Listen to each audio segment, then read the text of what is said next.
सभी को नमस्ते। मैं हूँ वर्षा मीणा, सहायक कृषि अधिकारी। आज मैं आपके लिए लेके आई हूँ नैनो डीएपी। अब हम जानेंगे इसमें नैनो डीएपी क्यों है खास नैनो डीएपी खाद से, क्योंकि हम जानते हैं कि नैनो डीएपी का जो बैग आता है वो 50 केजी का है, उसकी रेट भी ज़्यादा है। लेकिन ये नैनो डीएपी जो एक तरल लिक्विड फॉर्म में आया है और इसका स्प्रे हो रहा है, 3 टाइप से इसका यूज होता है। तो जानेंगे हम आगे। तो हम जानेंगे कि नैनो डीएपी की जो ये बोतल है वो सिर्फ और सिर्फ 600 की है, 600 रुपए की। और 500 ml की बोतल है जो 50 किलो की जो बैग है वो 500 ml में कैसे आ गया, और जो सारे चीज है वो उसी में है, क्योंकि इसके अंदर नैनो मतलब डीएपी के जो नैनो कण होते हैं वो 100 nm से भी छोटे कण इसके अंदर है।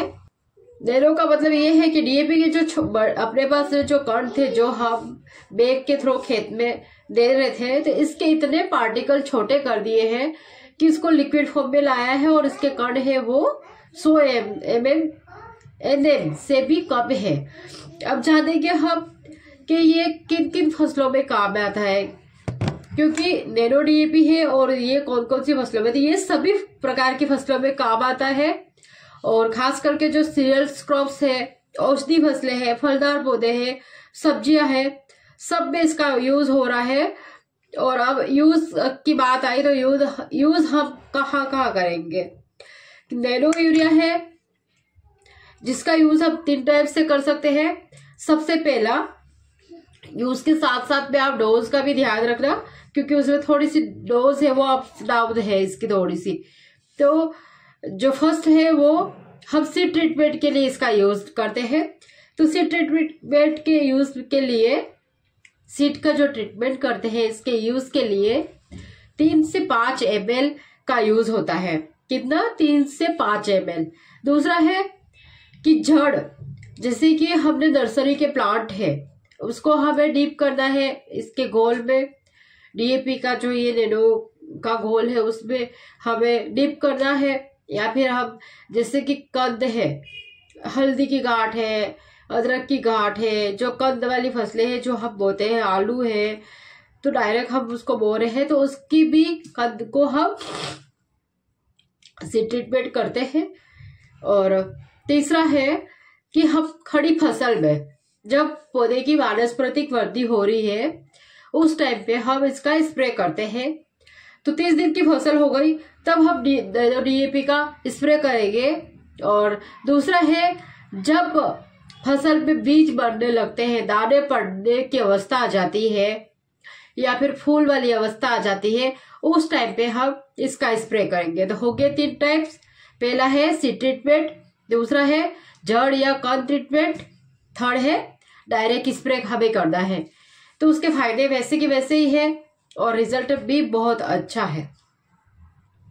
अब जानेंगे हम कि मैंने पहले में तो बता दिया आपको कि है ना, सीड ट्रीटमेंट में 3 से 5 ml, कंद है उसमें भी 3 से 5 ml। लेकिन जब हम फसल पे इसका स्प्रे करेंगे तब याद रखना कि 2 से 4 ml प्रति लीटर के हिसाब से हमें घोल बनाकर स्प्रे करना है। अब आ गई एकड़ की बात। अगर हमारा एकड़ है, 1 एकड़ की ये बोतल बनी हुई है, 250 से 500 ml का स्प्रे 1 एकड़ में होता है। और एक जो टंकी है 16 लीटर की जो टंकी होती है हमारी, उसमें इसका स्प्रे है वो प्रति लीटर के हिसाब से, जैसे कि प्रति लीटर में हम डाल रहे हैं कि 2 से 4 ml प्रति लीटर के हिसाब से हम इसका घोल डाल रहे हैं। या फिर हम ये जो है इसकी कैप है बोतल की, इसकी भी साइज है वो फिक्स है कि 25 ml की ढक्कन है। तो एक टंकी के अंदर हम 3 ढक्कन मिलाएंगे, 2 से 3 ढक्कन अगर मिला देंगे तो हमारा सॉल्यूशन है जो बन जाएगा। तो कई बार क्या होता है कि फार्मर को इतना ml का पता नहीं होता, ज्यादातर फार्मर होता है वो ढक्कन का जो नाम होता है उससे ही समझ जाते हैं। तो हमें 2 से 3 ढक्कन एक टंकी में मिलाकर स्प्रे करना है। ठीक है, ये 25 ml का एक ढक्कन है। अब बात आ गई कि हमें इसका यूज हो गया, इसके अंदर नाइट्रोजन और फास्फोरस है। नाइट्रोजन 8% है, फास्फोरस है वो 16% है जस्ट, और इसका बीजोपचार भी मैंने बता दिया और मात्रा भी बता दी कि 3 से 5 ml हम जड़ और कंद में काम में लेंगे, लेकिन 2 से 4 ml हम फसल का छिड़काव करने के लिए, जिससे कि लीफ पे स्प्रे करने के लिए हम काम में लेंगे। सावधानियां हैं जो नॉर्मल जैसे नैनो डीएपी में मैंने वीडियो में बताया है, वैसे ही हमें इसको बच्चों और पशुओं से दूर रखना है। इसका उपयोग हमें मास्क और दस्ताने पहन के करना है जब भी हम स्प्रे करें, और हमेशा इस बोतल को हमें सूखे और ठंडे स्थान पर ही भंडारण इसका करना है। ठीक है।